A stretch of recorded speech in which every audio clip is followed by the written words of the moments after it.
সামনে তো মাধ্যমিক স্যার, আমাদের ওই 3 আর 5 নিয়ে কিছু কনফিউশনের জন্য সুন্দরভাবে সাজেশন করে দিন না। আচ্ছা, তোমরা কি জানো মান 3 এ কটা প্রশ্ন থাকে বা মান 4 এ 5 এ কটা প্রশ্ন থাকে? দেখিয়ে দিচ্ছি তোমাদেরকে, দেখো। তোমরা যদি এইদিকে দেখো, শোনো, মান 3 4টে প্রশ্ন থাকবে, তেমন মান 5 এও কটা প্রশ্ন থাকবে? 4টে প্রশ্ন থাকবে। তাহলে 3 এ 4 ই 12 আর এখানে 4 5 20। তোমরা বলো তো, এতটা নাম্বার পরীক্ষায় একটু ইম্পর্টেন্ট প্রশ্ন তো জানার অবশ্যই আমাদের ইচ্ছা করে। তাই তোমাদের জন্য আমি সাজিয়েছি ভূগোল সাজেশন 2026। তোমরা দেখো, তোমরা এইভাবে দেখো, দাগ নাম্বার 4 এর 1। তোমরা ভাববে যে পরীক্ষার খাতাতেও কিন্তু তোমাদের এই 4 এর 1 এর দুটো প্রশ্ন থাকবে। লিখতে হবে কটা? একটা। তাহলে একটা প্রশ্ন থাকবে, তার সাথে একটা অথবা থাকবে। এবার তোমাদের মনে প্রশ্ন জাগতেই পারে যে 4 এর 1 এ কি কি প্রশ্ন থাকবে। এখানে দেখো অধ্যায় ধরে দিইনি, আমি কিন্তু ওই দাগ নাম্বার অনুযায়ী দিচ্ছি তোমাদের সুবিধার্থে। তাহলে 4 এর 1 এ অনুদৈর্ঘ্য বালিয়াড়ি তির্যক বালিয়াড়ির মধ্যে পার্থক্য ইম্পর্টেন্ট বলে লিখে দিয়েছি, দুবার এসছে 23 এবং 19-এ। আবার দেখো, ভরা জোয়ার আর মরা জোয়ারের মধ্যে তুলনামূলক আলোচনা করো 2023। ওই তো সামনে থেকে দেখাও একটু, 2023। তেমন উষ্ণ মরু অঞ্চলে বায়ুর কার্যের প্রাধান্য দেখা যায় কেন, ব্যাখ্যা করো 2022। জেট বায়ু প্রবাহের সঙ্গে ভারতের মৌসুমী বায়ুর সম্পর্ক উল্লেখ করো 2020। নদীর মোহনায় বদ্বীপ কেন গড়ে ওঠে, ব্যাখ্যা করো। এটা ইম্পর্টেন্ট একটা প্রশ্ন, সাল দেওয়া নেই কিন্তু ইম্পর্টেন্ট। ঠিক তেমন ট্রপোস্ফিয়ারের উচ্চতা বৃদ্ধির সঙ্গে উষ্ণতা হ্রাস পায় কেন, ইম্পর্টেন্ট। সমুদ্রবায়ু স্থলবায়ু পার্থক্যগুলো ইম্পর্টেন্ট। ঘূর্ণবাত এবং প্রতিভ ঘূর্ণবাতের মধ্যে পার্থক্য ইম্পর্টেন্ট। এই প্রশ্নগুলো তোমরা পড়ে গেলে দুটো প্রশ্ন কমন পেতে পারো, তার মধ্যে একটা তোমাকে লিখতে হবে। আমি আবারও বলবো, এটা আমি চেষ্টা করেছি তোমরা তোমাদের ভূগোলের যে সাবজেক্ট, এটা তো আমি ইউটিউবে এবং ফেসবুকে দিচ্ছি। তাই আমার সমস্ত স্নেহের ছাত্রছাত্রীর উদ্দেশ্যে বলছি, তোমরা যেখানে যেখানে স্কুলে পড়ো, যে যে জায়গাতে প্রাইভেট টিউশন পড়ো, সেই স্যারদের নোটসকে খুব ভালো করে দেখে যাও, তার সাথে এটা একবার চোখ বুলিয়ে নিও। এবার দেখো, তাহলে এতক্ষণ ধরে যেগুলোকে আমি ইয়েলো কালার দিয়ে বোল্ড করে দিয়েছি, একটু হাইলাইট করেছি, এইগুলো কিন্তু তোমরা একটু ভালো করে চোখ বুলিয়ে যাবে, এখান থেকে তোমাদের কমন আসতে পারে। আবারও দেখো, বিভাগ ক্ষয়ে 4 এর 2 পরীক্ষার খাতায় এখানে দুটো প্রশ্ন থাকবে। আমি একটু তোমাদের সাজেশন করেছি বলে বেশি প্রশ্ন দিয়েছি, তার মধ্যে যেগুলো একটু হাইলাইট করা হয়েছে ওগুলোকে বেশি ভালো করে পড়ে যাবে। যেমন বর্জ্য ব্যবস্থাপনার প্রয়োজনীয়তাগুলি উল্লেখ করো, এর সাথে 3 আর 4 এর গুরুত্ব পড়ে যাবে। দুটো সালে এসছে এটা, 23 এবং 20। ভাগীরথী হুগলি নদীর জল বিভিন্ন বর্জ্য দ্বারা কিভাবে দূষিত হচ্ছে, 2025। আমি বাদ বলে লিখে দিয়েছি এই কারণে, 2025-এ এসছে, এটা তোমাদের আর এখন পড়তে লাগবে না। এবার প্রকৃতি অনুসারে বর্জ্যের উদাহরণ সহ শ্রেণীবিভাগ করো, এটা 2020-তে এসছে। পরিবেশের উপর বর্জ্য পদার্থের উৎস এবং তার 3টে প্রভাব 2024 এবং 19-এ এসছে। তোমরাও এটা চোখ বুলিয়ে যাবে, এটা কিন্তু এই বছরের জন্য ইম্পর্টেন্ট একটা প্রশ্ন। জৈব ভঙ্গুর বর্জ্য এবং জৈব অভঙ্গুর বর্জ্যের মধ্যে পার্থক্য 2024-এর প্রশ্ন। আবার দেখো, হিমরেখার উচ্চতা সর্বত্র সব ঋতুতে সমান হয় না কেন, 2024। তাহলে বিভাগ 4 এর 2 দাগ নাম্বারে আমি যে কটা প্রশ্নকে তোমাদের ইয়েলো কালার দিয়ে হাইলাইট করেছি, এইগুলো তোমরা যদি চোখ বুলিয়ে যাও, এখান থেকে দুটো প্রশ্ন পাবে, লিখতে হবে একটা। এবার চলে যাও 4 এর 3। দিশা বুঝতে পারছো? 4 এর 3-এ দেখো, মান 3 বলে লিখেছি। এখানেও তোমাদের ভারতে অরণ্য সংরক্ষণের 3টে পদ্ধতি আলোচনা করো, 2023। ভারতে রেলপথ সড়কপথের গুরুত্ব তুলনামূলক আলোচনা করো, 20 সাল এবং 23 সালে এসেছে। ভারতের পশ্চিম বাহিনী নদীর মোহনায় বদ্বীপ গড়ে ওঠেনি কেন, আগেরটা দিয়েছিলাম কেন গড়ে উঠেছে, এটা দিয়েছি কেন, ঠিক পয়েন্টগুলো উল্টো হবে। এরপর দেখো, পাঞ্জাব হরিয়ানা রাজ্যে কৃষি বিপ্লবের সুফল দেখো 2025 বাদ, 25-এ এসছে, 26-এ এটা নাও আসতে পারে।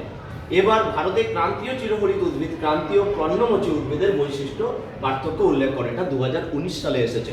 ভারতের শিল্প গড়ে ওঠার ক্ষেত্রে কাঁচামালের প্রভাব উদাহরণ সহ ব্যাখ্যা করো, এটা কিন্তু 2019-এ এসেছে। আর খুব ইম্পর্টেন্ট প্রশ্ন, সালে না থাকলেও ভারতের নগরায়নের প্রধান 3টে সমস্যা উল্লেখ করে, এটা আমার চোখে একটা ইম্পর্টেন্ট প্রশ্ন। ভারতের কৃষির 3টে সমস্যা আলোচনা করো, 2024-এর প্রশ্ন। এটা খুব ভালো করে পড়ে যাবে, মৃত্তিকা সংরক্ষণের 3টে পদ্ধতি, 2024। ভূগোল সাজেশন 4 এর 4 তাহলে আমি কি বলেছিলাম, 4টে প্রশ্ন লিখতে হবে, প্রত্যেকটাতে একটা করে প্রশ্নের সাথে একটা করে অথবা। এতক্ষণ ধরে 4-এর 3 চলেছে, তাহলে ওখানে কিন্তু 6টা প্রশ্নের মধ্যে তোমাকে লিখতে হবে 3টে। ঠিক তেমন 4-এর 4 দাগে এখানেও তোমার 2টো প্রশ্ন থাকবে, লিখতে হবে কটা, একটা। এবার কোনটা থাকবে দেখো, আমরা তো ওইভাবে বলতে পারি না, তাহলে একটু সাজেশন করলে তার মধ্যে থেকে আসতে পারে, তাই একটু বেশি প্রশ্ন এখানে দেওয়া আছে। 4-এর 4 দূর সংবেদন ব্যবস্থার গুরুত্ব আলোচনা করো এবং তার সুবিধা অসুবিধা, এটা আমার চোখে ইম্পর্টেন্ট। ভূবৈচিত্র্য সূচক মানচিত্রে 3টে ব্যবহার উল্লেখ করো, তার সাথে তার গুরুত্ব বৈশিষ্ট্য। 2023 সালে কিন্তু এই প্রশ্নটা এসেছে, এটা খুব ভালো একটা প্রশ্ন, কিন্তু 2025-এ যেহেতু এসে গেছে, তাই এই বছরের বাচ্চাদের জন্য আর না পড়লেও হবে। ভূবৈচিত্র্য সূচক মানচিত্রে ব্যবহৃত বিভিন্ন ধরনের স্কেলের উল্লেখ ছকের মাধ্যমে করো, এটা একটা ভালো প্রশ্ন। জিও স্টেশনারি আর সানসিন প্রনাস উপগ্রহের মধ্যে পার্থক্য, 2020 প্রশ্ন। উপগ্রহ চিত্রের প্রধান 3টে বৈশিষ্ট্য এবং তার ব্যবহার সংক্ষেপে আলোচনা করো, 2025 এসে গেছে, তাহলে একদিকে সাজেশন করে বসিয়ে দিয়েছি যে কোনগুলো ইম্পর্টেন্ট। তেমন 2025-এ যেটা এসছে 2026-এ সেই প্রশ্নটা আসছে না। এবার দেখো 23-এ আর 24-এ এবং 19-এ দূর সংবেদন ব্যবস্থার সুবিধা অসুবিধা উল্লেখ করো। ভূবৈচিত্র্য সূচক মানচিত্রের উপগ্রহ চিত্রের পার্থক্য, এটা 2024-এর প্রশ্ন। এবার তাহলে তোমরা বুঝতে পেরেছো কিনা আমাকে একটু বলবে। আসিনা, একটু দেখো তো কত বলছি আমি, আমার সাথে একটু বলবে কত, মান 3। তাহলে মান 3-এ কটা প্রশ্ন থাকবে, কটা প্রশ্ন থাকবে, 4টে। প্রত্যেকটা দাগ নাম্বারে ধরো 4-এর 1, এখানে কটা প্রশ্ন থাকবে, 2টো। এই একটা প্রশ্ন আর এই একটা প্রশ্ন, লিখতে হবে কটা, একটা। 4-এর 2, ঠিক আছে, 4-এর 2-এ কটা প্রশ্ন থাকবে, 2টো, লিখতে হবে কটা, একটা। 4-এর 3-এ কটা প্রশ্ন থাকবে, 2টো, লিখতে হবে কটা, একটা। 4-এর 4-এ কটা প্রশ্ন থাকবে, 2টো, লিখতে হবে কটা, একটা। তাহলে প্রত্যেকটা একটা করে অথবা লিখতে হচ্ছে একটা করে। তাহলে দেখি তোমরা কিরকম বুঝতে পেরেছো। 4-এর 1 এতগুলোর মধ্যে কটা থাকবে, 2টো, লিখতে হবে কটা, 4-এর 2 এতগুলোর মধ্যে কটা থাকবে পরীক্ষা, লিখতে হবে কটা, একটা। 4-এর 3-এ কটা থাকবে, লিখতে হবে কটা, একটা। 4-এর 4-এ কটা থাকবে, লিখতে হবে কটা। এইবার যেগুলোকে আমি ইম্পর্টেন্ট সাজেশনে রেখেছি, ইম্পর্টেন্টের মতো করে হাইলাইট করিনি, এগুলো একটু চোখ বুলিয়ে যাও, বলা যায় না এগুলো কালো ঘোড়া হয়ে যেতে পারে পরীক্ষার খাতায়।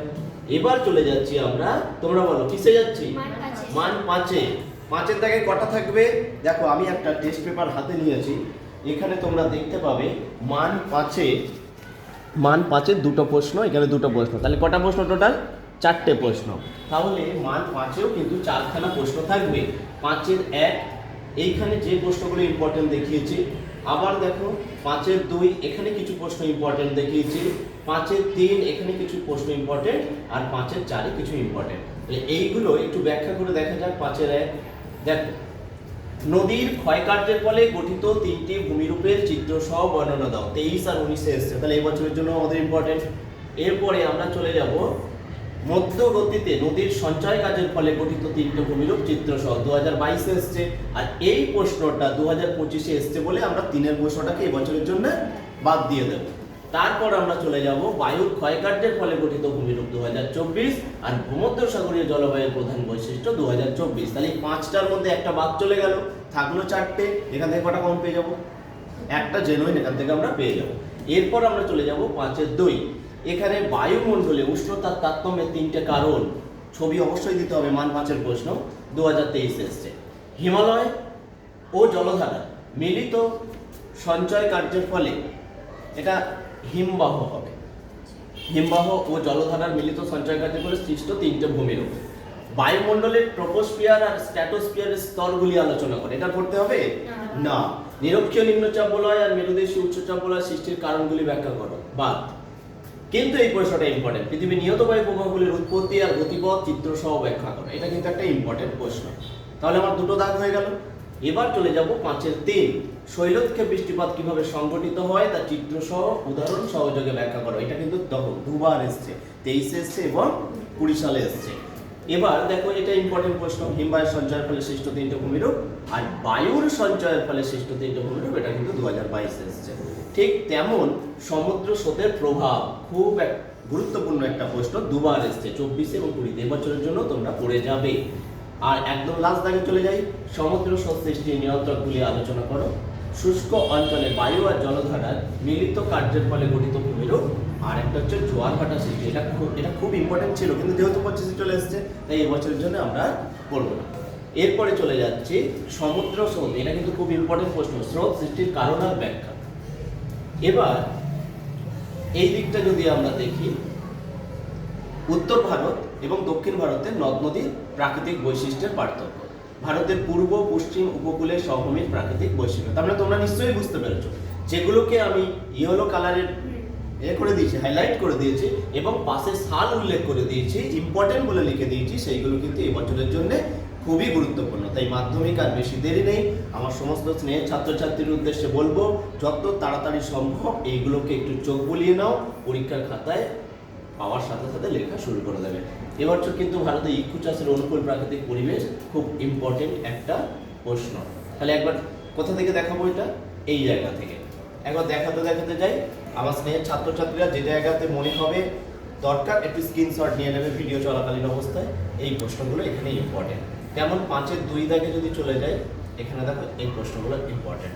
5-এর 3 দাগে যাও, এই প্রশ্ন।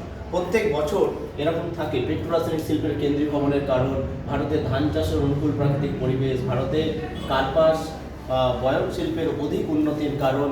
আর এইটা আগের বছর এসে গেছে, গম উৎপাদনের অনুকূল প্রাকৃতিক পরিবেশ এসে গেছে, এই বছর আর পড়তে লাগবে না। একদম এটা খুব খুব ভালো করে পড়বে, যার জন্য এতগুলো স্টার আমি দিয়েছি। পূর্ব আর মধ্য ভারতের লৌহ ইস্পাত শিল্প গড়ে ওঠার কারণগুলি ব্যাখ্যা করো। আর লাস্ট দাগ 5-এর 2-এর 4, ভারতের জনসংখ্যার অসম বন্টনের 5টা কারণ 2023-এ এসছে। ভারতের নগরায়নের সমস্যা 2025-এ এসছে, তাই আমাদের এবছর আর করতে হবে না। কিন্তু এই 2-3টে প্রশ্ন একটু ভালো করে পড়ে যাবে। পরিবহন ব্যবস্থার গুরুত্ব, টেস্ট পেপারে এবছর এই সাজেশনটা কিন্তু রায়মার্টিন এবং টেস্ট পেপার দেখে করা। সুতরাং এইগুলো যদি একটু চোখ বুলিয়ে যাও, অবধারিতভাবেই আমার মন বলছে কমন হতে পারে। কিন্তু তারপরেও আবার ওই একই কথা বলছি, তোমরা যেখানে যেখানে পড়ো, যে স্যার ম্যাডামের গাইড তোমরা নিয়ে চলছো, অবশ্যই ওনাদের মতামত তোমরা নেবে। ভারতে নগর গড়ে ওঠার প্রধান কারণগুলি আলোচনা করো। ভারতের জনসংখ্যা বন্টনের 5টি কারণ লেখো।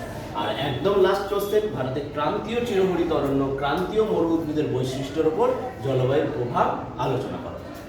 এবার একটু একদিন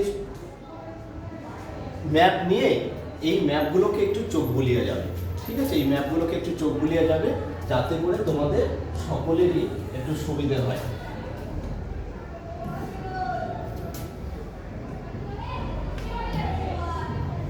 এবার মনে হচ্ছে সবাই বুঝতে পারবে, দেখি বোঝা যাচ্ছে তো? একদম এই ম্যাপগুলো, প্রত্যেকটা ম্যাপ একটু সময় করে তোমরা একটু দেখে যাও, ব্যাস। আর কিছু প্রশ্ন আমি শেষে আমার চোখে মনে হচ্ছে এই প্রশ্নগুলো একবার একটু চোখ বুলিয়ে যাওয়া এক্সট্রা বলে রেখে দিয়েছি আমি। ওজোন স্তর বিনাশের কারণ এবং তার প্রভাব, ক্যাটাবেটিক আর অ্যানাবেটিক বায়ুর মধ্যে পার্থক্য, বৃষ্টির জল সংরক্ষণে তামিলনাড়ুর ভূমিকা, সুন্দরবন অঞ্চলে জলবায়ু পরিবর্তনের 3টে প্রভাব, বহুমুখী নদী উন্নয়ন প্রকল্পনার প্রয়োজন হয় কেন বা প্রকল্পের প্রয়োজন হয় কেন, মৌসুমী বায়ুকে স্থলবায়ুর বৃহৎ সংস্করণ বলা হয় কেন, বৃষ্টির অঞ্চল কিভাবে সৃষ্টি হয়েছে, পেট্রোরাসায়নিক শিল্প ছোটবেলা থেকে পড়ে এসছো, পেট্রোরাসায়নিক শিল্পকে উদীয়মান শিল্প বলা হয় কেন, আর এটা বস্ত্র হবে, বস্ত্র শিল্পকে শিকড় আলগা শিল্প বলা হয় কেন, পরিবেশের উপর প্লাস্টিকের 3টে প্রভাব, আর বর্জ্য ব্যবস্থাপনায় শিক্ষার্থীর ভূমিকা। এই লাস্টের দিকে দেওয়া প্রশ্নগুলো আমার চোখে একটু বেশি ইম্পর্টেন্ট আছে, এগুলোকে একটু তোমরা চোখ বুলিয়ে যেও। এবার দেখো, এটা যদি স্কুলের পরীক্ষা হতো, অল্প কিছু প্রশ্ন পড়ে আমরা জানি যে পরীক্ষা দিতে গেলে কমন চলে আসে। এটা বোর্ডের পরীক্ষা।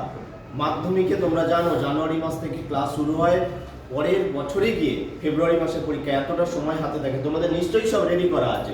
শুধু এই প্রশ্নগুলোকে একটু বেশি করে তোমরা চোখ বুলিয়ে পরীক্ষা দিতে যাবে, ঠিক আছে? তোমাদের বুঝতে অসুবিধা হয়েছে? একবার তোমরা আমার সামনে এসো দেখি, সামনে এসো। বলো তো, মান 3-এ কটা প্রশ্ন থাকবে? 4টে। কটা লিখতে হবে? মান 3-এ 4টে দাগে অথবা সহ 8টা প্রশ্ন থাকবে। লিখতে হচ্ছে কটা?